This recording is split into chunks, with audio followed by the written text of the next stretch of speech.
കുട്ടികൾക്കായുള്ള ചെറുനീതി കഥകൾക്ക് സോണിക് ഒക്ടേവിറ്റ്സ് മലയാളം കിഡ്സ് ചാനൽ സബ്സ്ക്രൈബ് ചെയ്യൂ. പുതിയ വീഡിയോകൾക്ക് ബെൽ ഐക്കോൺ ക്ലിക്ക് ചെയ്യൂ.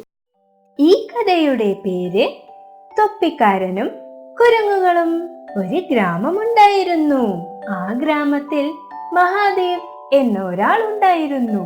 തൊപ്പികൾ തെക്കുന്നതാണ് അയാളുടെ ജോലി. വേറെ വേറെ നിറങ്ങളിൽ കുറെ തൊപ്പികൾ ഉണ്ടാക്കും. കറുപ്പ് തൊപ്പി, ചുവന്ന തൊപ്പി, വെള്ള തൊപ്പി, ഉരുണ്ട തൊപ്പി, ത്രികോണ തൊപ്പി എന്നിങ്ങനെ പലതരത്തിലുള്ള തൊപ്പികൾ ഉണ്ടാക്കുകയായിരുന്നു അവൻ. ഒരു ദിവസം അവൻ നിറയെ തൊപ്പികൾ തെച്ച് കൂടയിൽ വെച്ചു.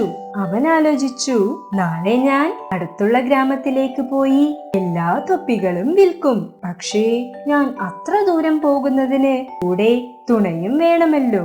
അതുകൊണ്ട് അവൻ അടുത്ത വീട്ടിലേക്ക് പോയി. ബൻസി, നാളേക്ക് നീ എന്റെ കൂടെ വരുന്നോ? ബൻസി അവന്റെ അമ്മയോട് പോയി ചോദിച്ചു. അമ്മേ, ഞാൻ മഹാദേവന്റെ കൂടെ അടുത്ത ഗ്രാമത്തിലേക്ക് തൊപ്പി വിൽക്കാൻ പോകട്ടെ?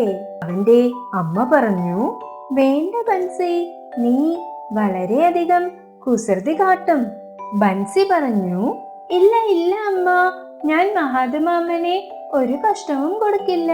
ബൻസിയുടെ അമ്മയും സമ്മതിച്ചു. അടുത്ത ദിവസം ബൻസി മഹാദിന്റെ കൂടെ നാട്ടിലേക്ക് പോവാൻ ഒരുങ്ങി. ബൻസിയുടെ അമ്മയാണെങ്കിൽ അവന് കഴിക്കാൻ കുറെ ലഡ്ഡുകൾ, കേക്കുകൾ എല്ലാം ഒരു പാത്രത്തിലിട്ട് കൊടുത്തയച്ചു. ബൻസി വളരെ സന്തോഷത്തോടെ മഹാദേവന്റെ കൂടെ പോയി. അവർ അങ്ങനെ പോയിക്കൊണ്ടിരിക്കുമ്പോൾ ഉച്ചനേരമായി. ബൻസിക്കാണെങ്കിൽ വിശക്കാൻ തുടങ്ങി. മഹാദേവനും തളർന്നുപോയി. അവർ രണ്ടുപേരും ഒരു മരത്തിന്റെ അടിയിൽ പാത്രങ്ങൾ തുറന്ന് കഴിക്കാനിരുന്നു. കഴിച്ചതിന് ശേഷം കുറച്ചു നേരത്തിൽ ബൻസി ഉറങ്ങി. മഹാദേവനും ഉറങ്ങി.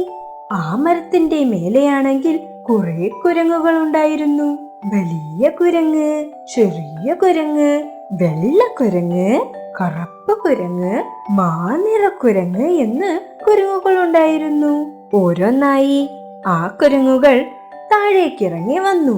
ഒരു കുരങ്ങ് വന്ന് ഒരു തൊപ്പിയെടുത്ത് തന്റെ തലയിൽ വെച്ചിട്ട് പോയി. അടുത്ത കുരങ്ങ് വന്നു, അതും ഒരു തൊപ്പിയെടുത്ത് തലയിൽ വെച്ചിട്ട് പോയി. ഇങ്ങനെ ഓരോരോ കുരങ്ങുകളായി വന്ന് തൊപ്പികളൊക്കെ എടുത്തിട്ട് മരത്തിന്റെ മുകളിൽ കയറിയിരുന്നു. മഹാദേവൻ എണീച്ചിട്ട് ബൻസിയെയും എഴുന്നേൽപ്പിച്ചു വിട്ടു. അവൻ പറഞ്ഞു, അയ്യോ ബൻസി, നമ്മുടെ തൊപ്പിയെല്ലാം ആ കുരങ്ങുകൾ എടുത്തുകൊണ്ടുപോയി. ആ തൊപ്പികളൊക്കെ തിരികെ വാങ്ങാൻ മഹാദേവൻ ഒരു കല്ലെടുത്ത് ആ കുരങ്ങുകളുള്ള മരത്തിലേക്ക് എറിഞ്ഞു. കുരങ്ങുകളും മരത്തിലുള്ള പഴങ്ങളെടുത്ത് മഹാദേവന്റെ മേലെ വീശിയെറിഞ്ഞു. അപ്പോൾ ബൻസിക്ക് ഒരു ഐഡിയ തോന്നി. അവൻ കുരങ്ങുകളെ നോക്കി മുഖം ചുളിച്ച് ഓരോരോ ആംഗ്യങ്ങൾ കാണിക്കാൻ തുടങ്ങി. അവൻ തല ചൊറിഞ്ഞുകൊണ്ട് തന്റെ തലയിലുള്ള തൊപ്പിയെടുത്ത് താഴേക്ക് വീശി. ബൻസിയെ കണ്ട കുരങ്ങുകളും തങ്ങളുടെ തലയിലുള്ള തൊപ്പിയെടുത്ത് നിലത്തേക്ക് വീശിയെറിഞ്ഞു.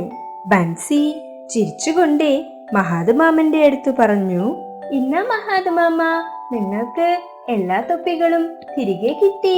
മഹാദേവൻ വേഗം എല്ലാ തൊപ്പികളും കൂടയിലെടുത്തു വെച്ചു. പിന്നീട് അവർ പുറപ്പെട്ടു. മഹാദേവൻ സ്നേഹത്തോടെ ബൻസിക്ക് ഒരു തൊപ്പിയും സമ്മാനമായി കൊടുത്തു. ബൻസിയും അത് സന്തോഷത്തോടെ ധരിച്ചുകൊണ്ട് വൈകുന്നേരം വീട്ടിലേക്ക് മടങ്ങി.